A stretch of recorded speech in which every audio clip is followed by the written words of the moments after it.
أشهد أن لا إله إلا الله وحده لا شريك له وأشهد أن محمدا عبده ورسوله أرسله بالحق بشيرا ونذيرا صلى الله تعالى عليه وعلى آله وصحبه وسلم. اللهم صل على محمد وعلى آل محمد كما صليت على إبراهيم وعلى آل إبراهيم إنك حميد مجيد.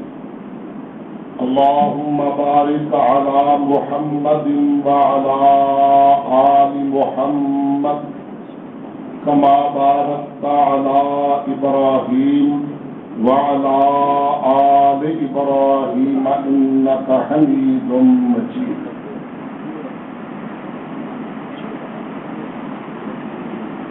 رب اشرح لي صدري ويسر لي أمري واحلل عقدة من لساني يفقهوا قولي. رب زدني علما رب زدني فهما. أعوذ بالله السميع العليم من الشيطان الرجيم. بسم الله الرحمن الرحيم. قل هذه سبيلي أدعو إلى الله على بصيرة أنا ومن تبعني. اے ہمارے حبیب صلی اللہ علیہ وسلم، آپ اعلان فرما دیں یہ میرا راستہ ہے، یہ صراط مستقیم ہے، یہ جنت کا راستہ ہے. ادعو الی اللہ، میں اللہ کی طرف بلاتا ہوں، پکارتا ہوں. علی وجہ البصیرت، چڑھے ہوئے سورج کی روشنی میں، اور میرے ماننے والے وہ بھی اس میسج کو، پیغام کو، دین حق کی دعوت کو علی وجہ البصیرت آگے پھیلاتے رہیں گے. صدق اللہ العظیم.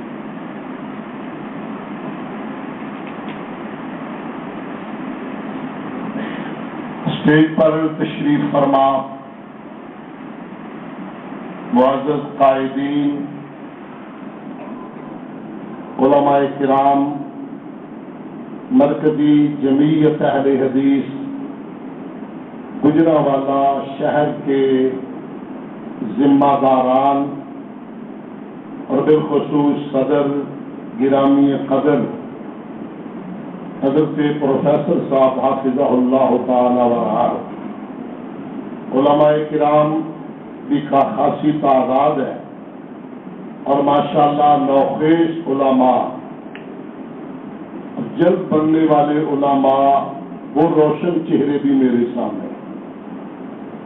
شہر سے کچھ بزرگ بھائی دوست بھی تشریف فرما ہے. آج کی مجلس چونکہ جلسہ اور درس نہیں بلکہ ایک سیمینار ہے اور بڑے اہم موقع پہ ہے. میں سب سے پہلے اللہ پروردگار عالم کا شکر بجا لاتے ہوئے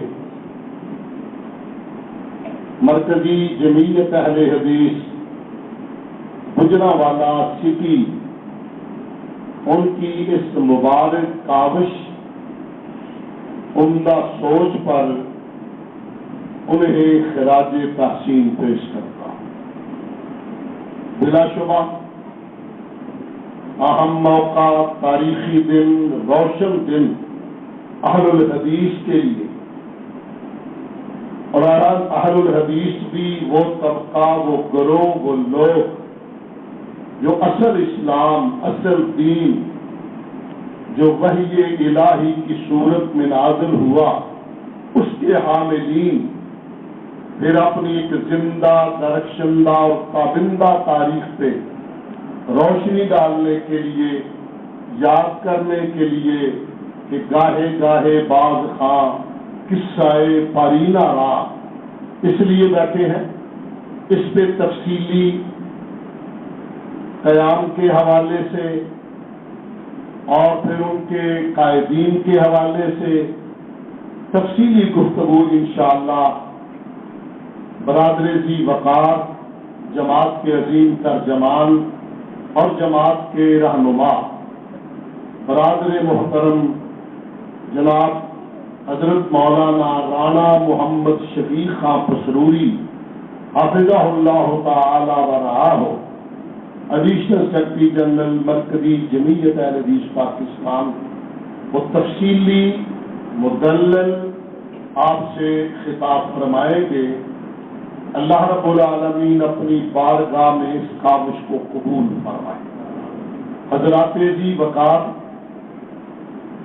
جیسا میں نے ابتداءً اشارے کے طور پہ کہا، اہل الحدیث وہ خوش نصیب طبقہ ہے اللہ کے فضل اور کرم سے، جن کی دعوت، جن کا نصب العین، جن کا پیغام اور پھر جن کا عمل بھی، ہماری کمزوریاں ہو سکتی ہیں لیکن عمل بھی، جن کا خالصتاً کھرے سچے سچے دین پہ ہے، اور وہ دین جس کے متعلق آپ نے فرمایا تھا ما انا علیہ اليوم واصحابی، وہ طبقہ، وہ گروہ، وہ جماعت، وہ ملت جس پہ آج میں ہوں، آپ نے فرمایا، اور میرے صحابہ ہیں، ان کے حاملین خوش نصیب اہل سنت کا ممتاز طبقہ اہل الحدیث۔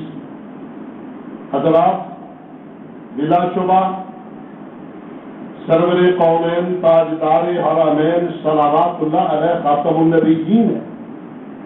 آپ کے بعد نبوت کا سلسلہ ختم ہوا، پھر یہ ذمہ داری علماء پہ عائد ہوئی کہ اس اہم پیغام کو ہی آگے پہنچائیں۔ کام بڑا، اس کے لیے منظم ہونا بھی فطری اور ضروری بات تھی۔ ضرورت تھی اس بات کی کہ ان ہیروں کو، موتیوں کو چن چن کے جوڑا جائے، پھر ایک پاور بنایا جائے، اور پھر مضبوطی کے ساتھ، استحکام کے ساتھ مل کر مشن پیغمبر، حکم پیغمبر، سنت پیغمبر، امر پیغمبر صلوات اللہ علیہ کو اپنوں میں، شہر میں، ملک میں اور پھر دنیا میں عام کرنے کا طریقہ پر انجام دیا جائے۔ جماعت بنیادی طور پر اس کا جو کام ہے وہ تبلیغ ہے، اشاعت ہے، دین حق کو آگے پہنچانا ہے۔ اس لیے میں نے بات یہاں سے شروع کی ہے۔ حضرات ذی وقار، الحمدللہ بر صغیر میں تفصیلات جیسے میں نے کہا تاریخ 22 مولانا صاحب بیان فرمائیں گے انشاءاللہ۔ بر صغیر میں بھی ہمارے اسلاف نے، ہمارے بزرگوں نے اللہ کے فضل و کرم سے ضرورت کو محسوس کیا اور ہندوستان بھر کے ہیرے جمع کر کے آل انڈیا اہل حدیث کانفرنس کے نام پہ لوگوں کو منظم کیا۔ بعد میں ایک وقت آیا مسلمانوں کی کوشش سے، جس میں میرے اسلاف کا بھرپور حصہ ہے، قیام پاکستان کے لیے۔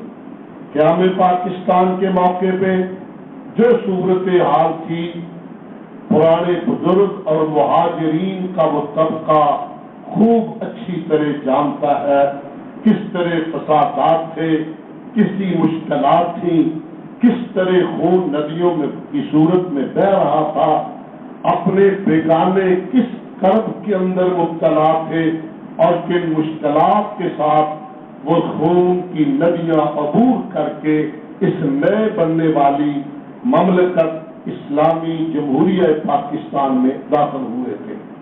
14 اگست 1947 کو، اور قمری مہینے کے اعتبار سے عرض کریں تو 27 رمضان المبارک کو وطن عزیز یہ ہمارا ملک معرض وجود میں آیا۔ ظاہر ہے صورتحال بڑی تشویشناک اور پریشان کن تھی۔ بہت سارا طبقہ یہ قصور کے رستے سے آگے پہنچا، احباب کے علم تک نہیں تھا، اور بطل حریت سید محمد داؤد غزنوی رحمہ اللہ نے، ان کا جو وہاں مختصر میں ادارہ تھا، ذرا سنبھلنے کے بعد اس کا آغاز شیش محل روڈ پہ کر دیا۔ اہل حدیث ایک پارہ، ایک تحریک، ایک حرکت کا نام ہے. ممکن نہیں اہل حدیث بھی ہو، خاموش اور جلوس کا شکار بھی ہو، اہل حدیث بھی ہو اور خاموش ہو کر بیٹھ جائے. یہ نہ اس کا وتیرہ ہے، نہ اس کا مقام ہے، نہ اس کا منصب ہے، نہ اسے یہ جچتا ہے.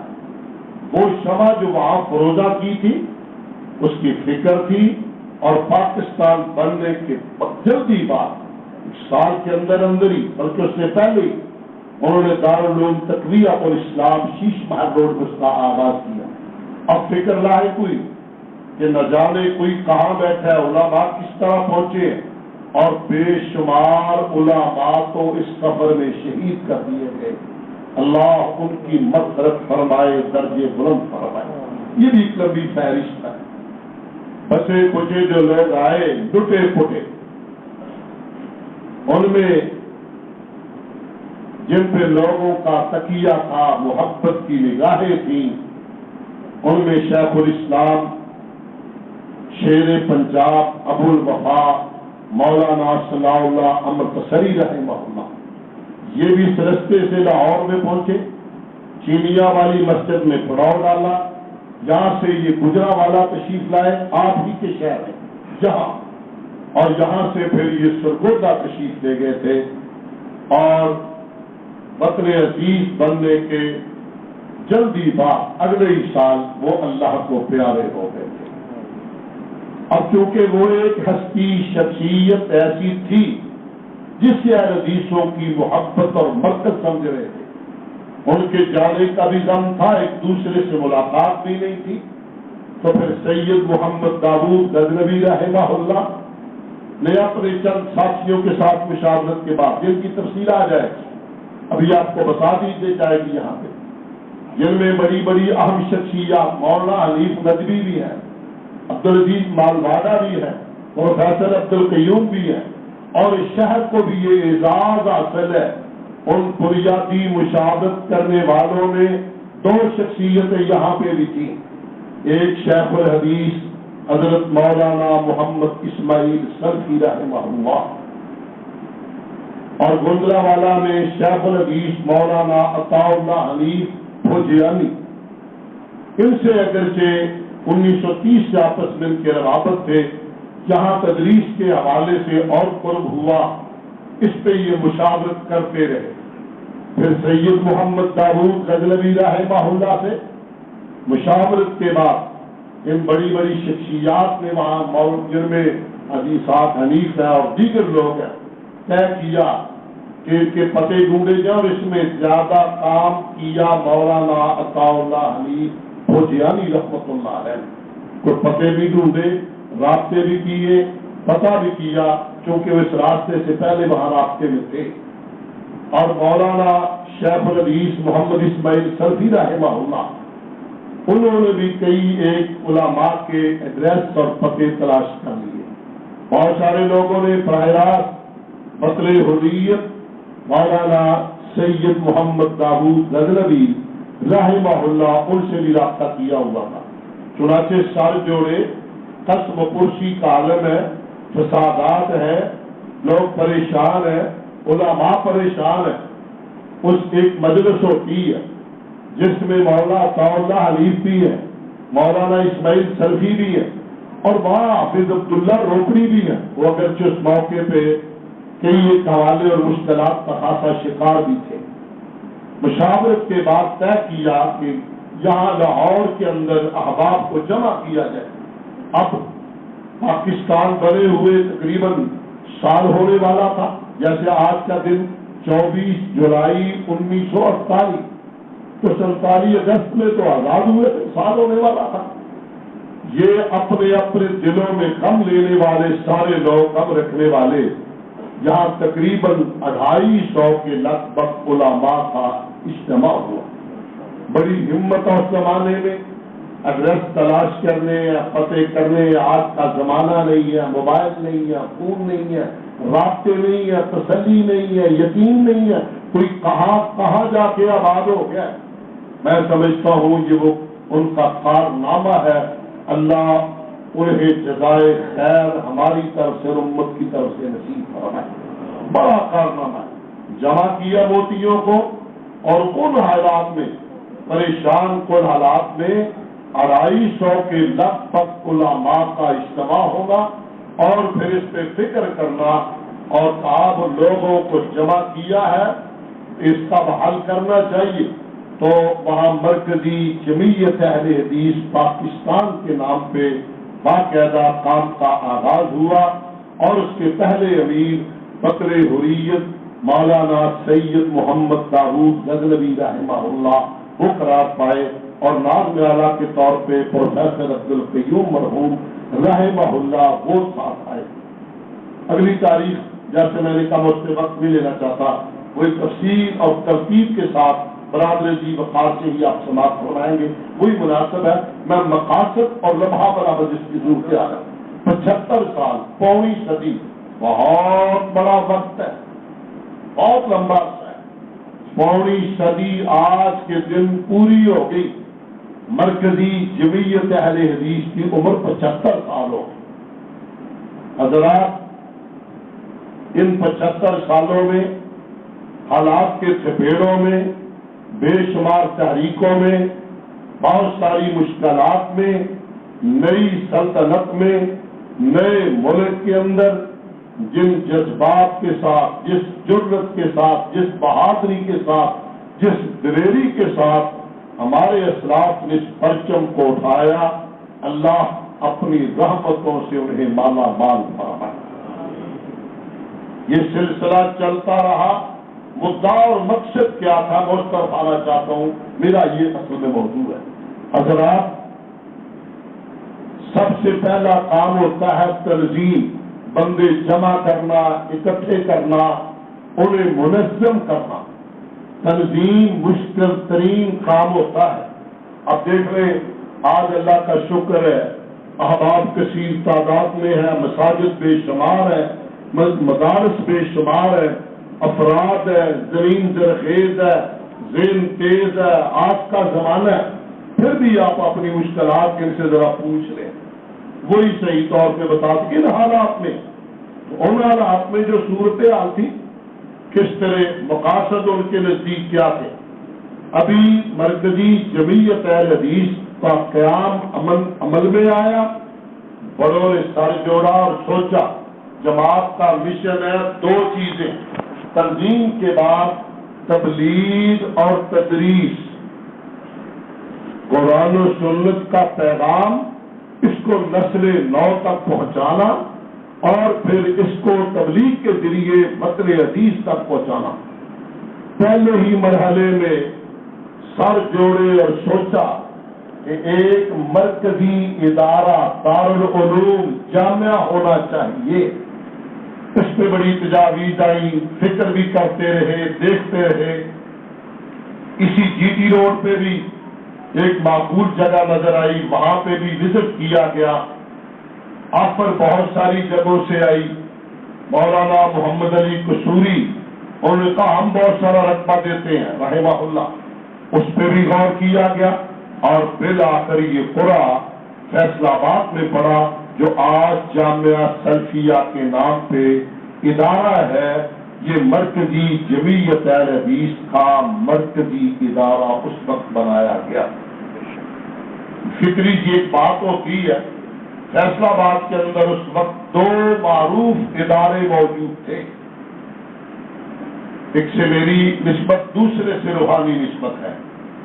میرا گاؤں جھوک دادو کے قریب پڑتا ہے۔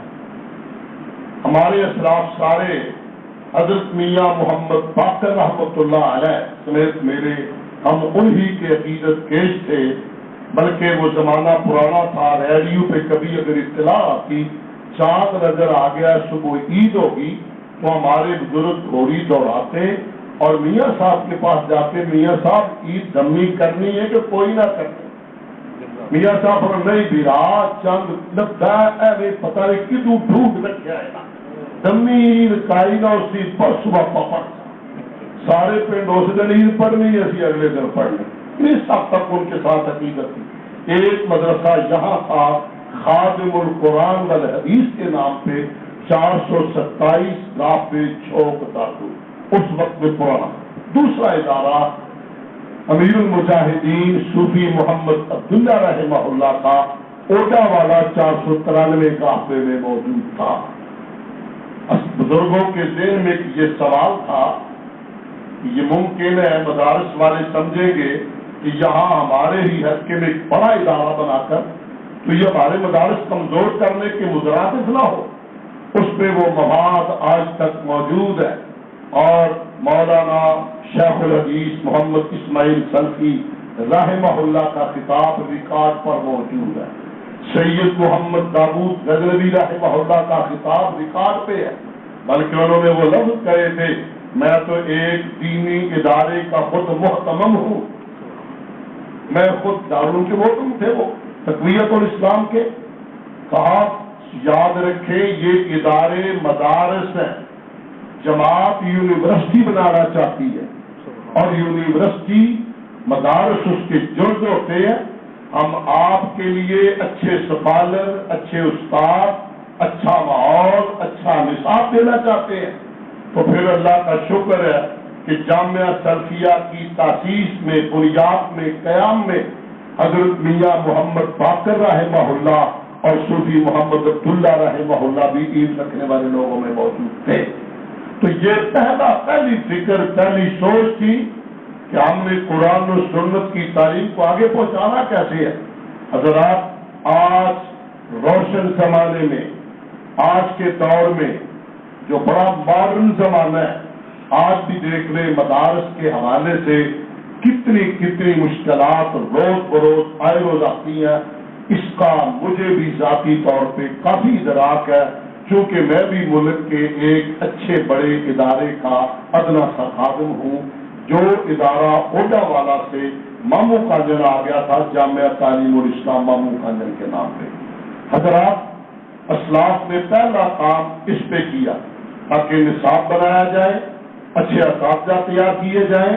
اور سید محمد داود غزنوی رحمہ اللہ نے فرمایا ہماری خواہش ہے ایسا ادارہ، ایسی یونیورسٹی بنائیں جس کے طلباء کا وقار ملک میں بھی منوائے اور بیرون ملک بھی منوائے.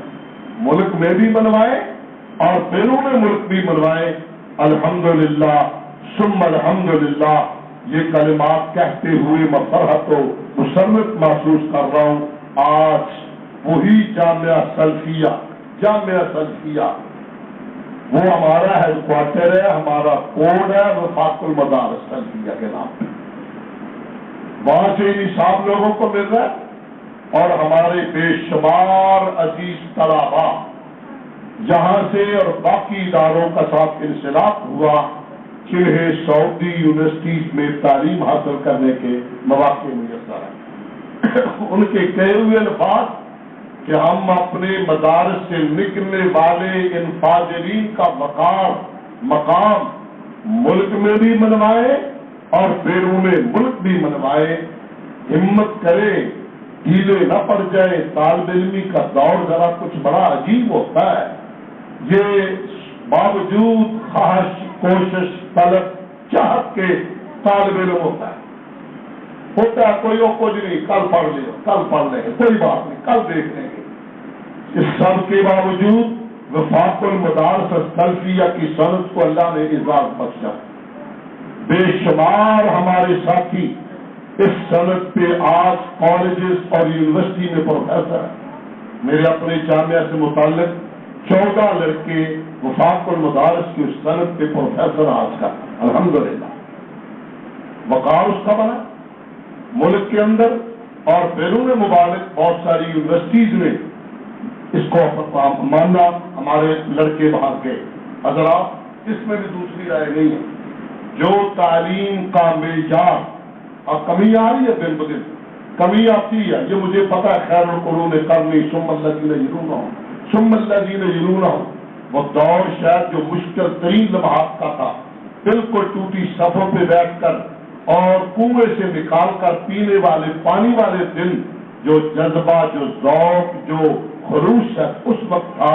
اس میں ذرا ڈھیل اور کمی تو آئی ہے لیکن ذرا نم ہو تو یہ مٹی بڑی زرخیز ہے، تاکہ انشاءاللہ آج بھی یہیں سے اٹھنے والے، میں بڑے دھڑلے سے یہ بات کہنا چاہوں گا، کسی یونیورسٹی کا ایم اے، ماسٹر، ایم ایس سی بڑی ڈگری لینے والا اور میرے کسی ایک ادارہ، وہ جامعہ محمدیہ گجرانوالہ ہو، وہ جامعہ تعلیمات جامعہ اسلامیہ ہمارے شہر کے وہاں مولانا ابو الفرقات رحمہ اللہ، میں انہیں برک ملنے آیا کرتا تھا، ماشاءاللہ عظیم کہ اللہ ان سب کی قبروں پہ رحمت فرمائے۔ یہاں ان ہمارے اداروں کا ایک متوسط، میں بہت ہائی جنٹری والا، کوالیفائڈ، بہت ذہین لڑکے کی بات نہیں کرتا، نارمل سادہ متوسط لڑکا میرے کسی مدرسے کا 5ویں 6ٹی کا طالب علم متوسط، اور زرعی یونیورسٹی کا، اسلامی یونیورسٹی کا، لاہور یونیورسٹی کا ایم ایس سی، ایم اے، کوئی لڑکا وطن عزیز کے مسائل پہ بات کرنا چاہے، جس دھڑلے، شرح صدر، فراست اور تسلسل کے ساتھ، جرأت اور ہمت کے ساتھ، بالغ نظری کے ساتھ، دور اندیشی کے ساتھ ایک صفوں پہ بیٹھنے والا طالب علم بات کر سکتا ہے، وہ یونیورسٹی کا پروفیسر نہیں کر سکتا۔ یہ بات دھڑلے سے کہہ رہا ہوں، اور اس کی گواہیاں موجود ہیں میرے پاس، میں اس وقت تو لینا نہیں چاہتا۔ الحمدللہ آج بھی یہ ہے حضرات۔ دوسرا کام وہ ہے تبلیغ، اس میں میرے اسلاف نے شروع ہی سے بہت برکت کیا۔ باقاعدہ طور پر حلقوں کے لیے مبلغ مقرر کیے جاتے جماعت کی طرف سے، اور وہ مبلغ جا کر دعوت دیتے ان حالات میں، آج کے دور کی بات نہیں، ان حالات میں۔ آج تو حالات بڑے چینج، بڑی تبدیلی، تصور بھی نہیں ہوگا ان نوجوانوں کو۔ ان حالات میں جب کبھی کسی مسجد میں کوئی اہل حدیث چلا جاتا تو دھکے دے کے باہر نکال دیا جاتا تھا۔ تب کی بات ہے جب مسجد کو دھویا جاتا تھا کہ یہ کون اندر آ گیا ہے۔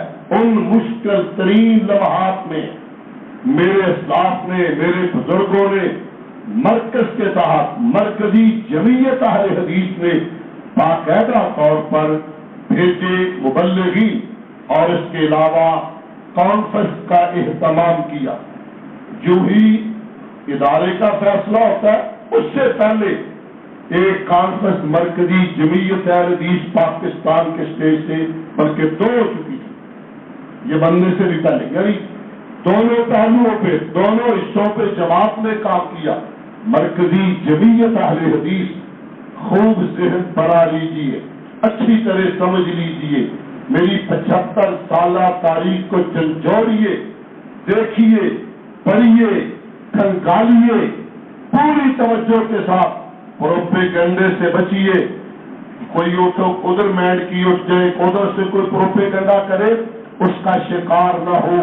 کونین کا رب گواہ، جس کی بنیاد رکھنے والے پتلے حریت سید محمد داؤد غزنوی ہے۔ میں پاکستان بھر کی جمعیت کی بات کر رہا ہوں، مولانا صلی اللہ علیہ سے نہیں جاتی، پاکستان سے، اور شیخ الحدیث مولانا اسماعیل سلفی اور یہ رفقا تھے، اس سے ظالم تقویٰ، یہی پودا باقی رہے گا انشاءاللہ، یہی ہرا بھرا رہے گا۔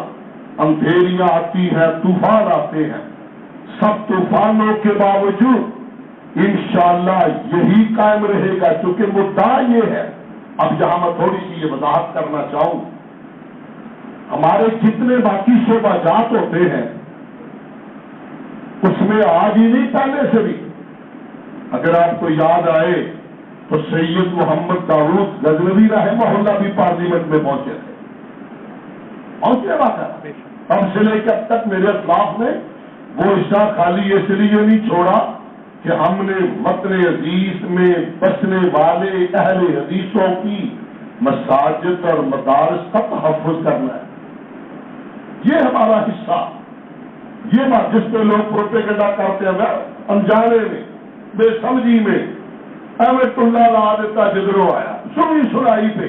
حضرات اللہ گواہ ہے، مرکزی جمعیت اہل حدیث ایک چھتری صاحبان ہے، یہ صاحبان ہے، یہ چھتری یا مساجد اور مدارس پہ جب بھی کوئی طوفان آئے یہ چھتری اپنی مساجد اور مدارس پہ جم کے کھڑی ہوتی ہے، اور ہر مشکل گھڑی میں یہی کام آتی ہے، اور انشاءاللہ یہی کام آئے گی۔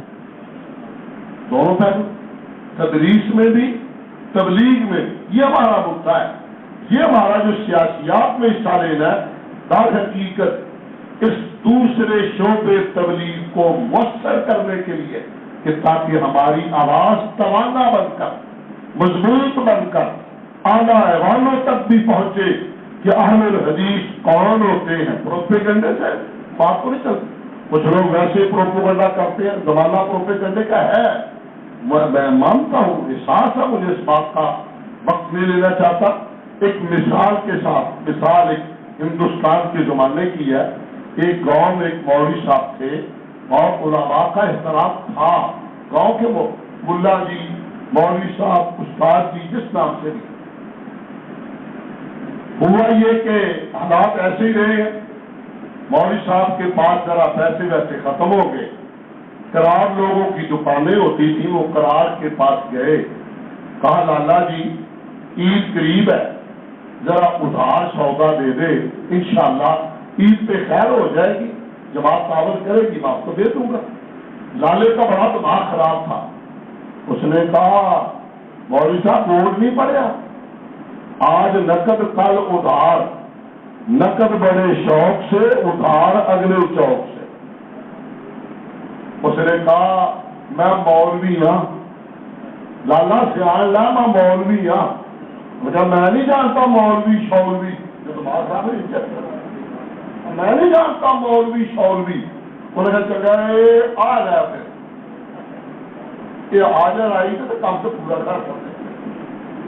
مولوی صاحب چلے گئے، جا کر اس نے اعلان کر دیا، حضرات ایک ضروری اعلان سنیں، لوگ کا کام کھڑے کیتے کو برلا گیا، اعلان کرتے کچھ کا بڑھتا، حضرات ایک اعلان سنیں، لوگوں نے کام کھڑے کیے، حضرات یہ لالا رام چندر وہابی ہو گیا ہے، اس سے سودا نہ لینا، لالا بیٹا مکھیاں مارے سودا کوئی نہ لگے، وہابی ہو گیا لالا رام چندر۔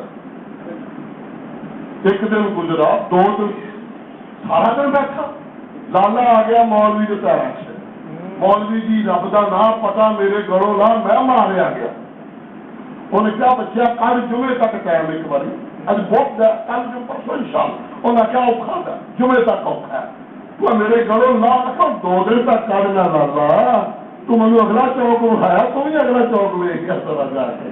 پروپیگنڈا اتنی بری چیز ہے، میری بات سمجھ رہا کہنا کیا چاہتا ہوں، پروپیگنڈا اتنی بری چیز ہے، اتنی بری چیز ہے۔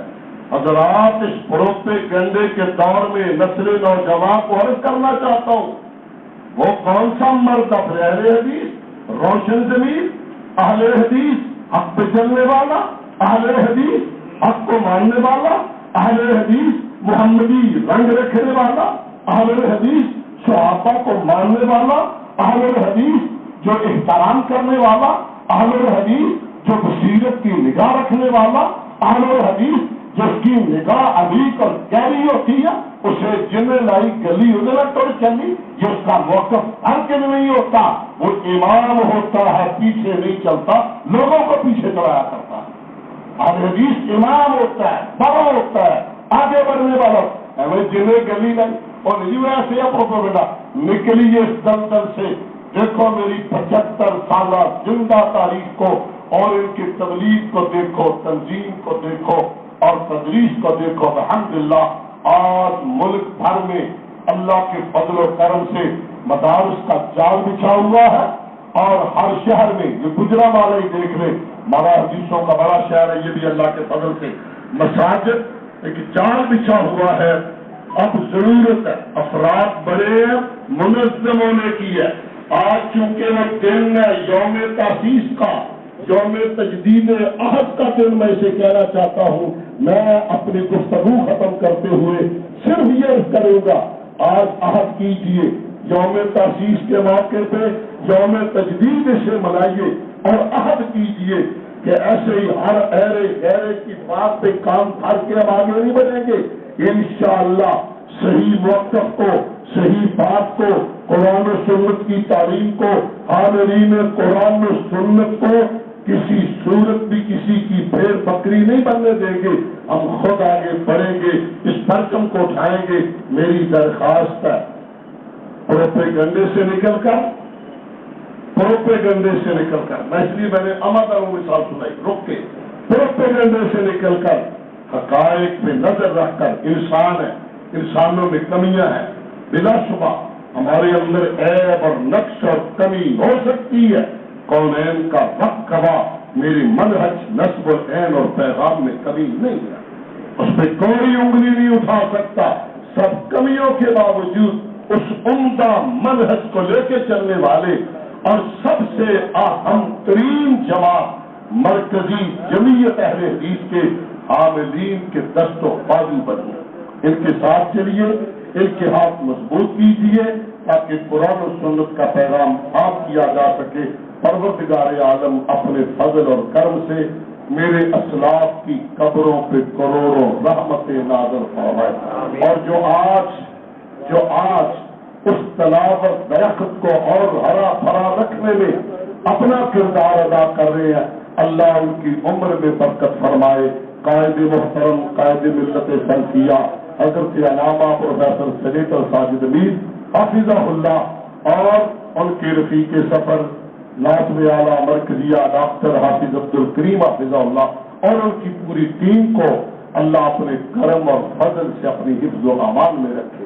مجھے اور آپ کو اس روشن مینارے کو، اس اعلیٰ چمکتی ہوئی تعلیم کو، اس عمدہ دعوت کو لے کر ان کے قدموں کے ساتھ قدم ملا کر ان کے قدموں کو مضبوط بنانے کی توفیق نصیب فرمائے. سبحان ربک رب العزة عما یصفون وسلام علی المرسلین والحمد للہ.